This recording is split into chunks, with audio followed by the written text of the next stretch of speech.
nhóm mà nhóm đam cả lai đam mà đâu bây giờ đi mập lên lang phê chứ không bà còn bây đã vua cô với lơ món không petro mới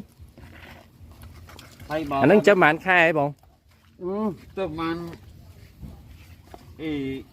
ngày phơi màn một tí phanh bày tôi vậy mà đi khai cực tí cô đây mặt phe bông bông được không nè ngày nay chúng mình lên khai được kéo đẹp bông bông này này nhầm score tam là giờ mặt phe rùm càng nghe cho mùi năng mặt phe nhóm cứ thật được trong khai được kéo bạn cứ đẹp quạt nơi tí đi quạt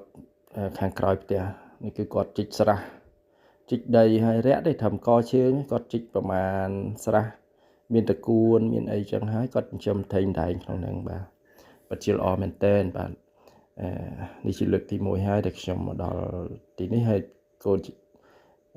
លើក ទី 1 ដែល ខ្ញុំ ឃើញ ការ ចិញ្ចឹម ត្រី បែប នេះ ហ្នឹង ហើយ ហើយ ក៏ ថត ចែក ជូន បងប្អូន មិត្តភក្តិ មើល កំសាន្ត ទៅ បាទ អញ្ចឹង អ្នក ដែល មាន ផ្ទះ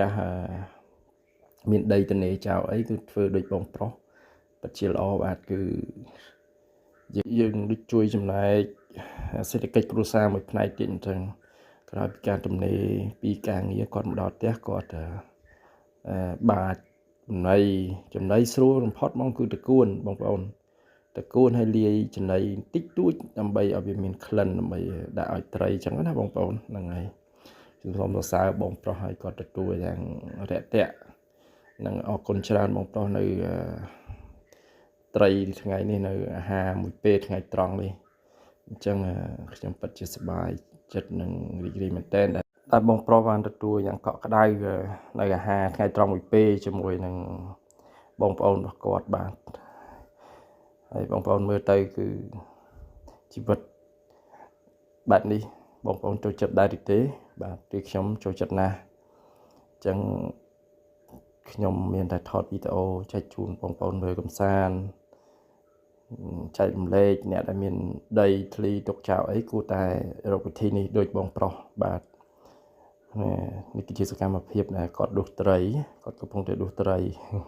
ហើយ មាន អី យ៉ាង ងាយ តកួន លេខ ចំណី មក ក្រប ពី ក្រប ក្រប ពី ក្រប ហ្នឹង ណា បាទ កុំ ឲ្យ ដល់ វា នេះ ពេក ហ្នឹង តែទីហើយគួរអីទីដែរ ហ្នឹង ដាក់ តកួន បាទ ដាក់ ទៅ ដាក់នៅ បាច់ ចំណី នៅ ទាំង អស់ ហ្នឹង ចំ របៀប ធម្មជាតិ ទេ ថា ខ្ញុំ អត់ នេះ ទេ ឥឡូវ តកួន ខ្ញុំ អា លើក អស់ លីង នោះ តិច ហើយ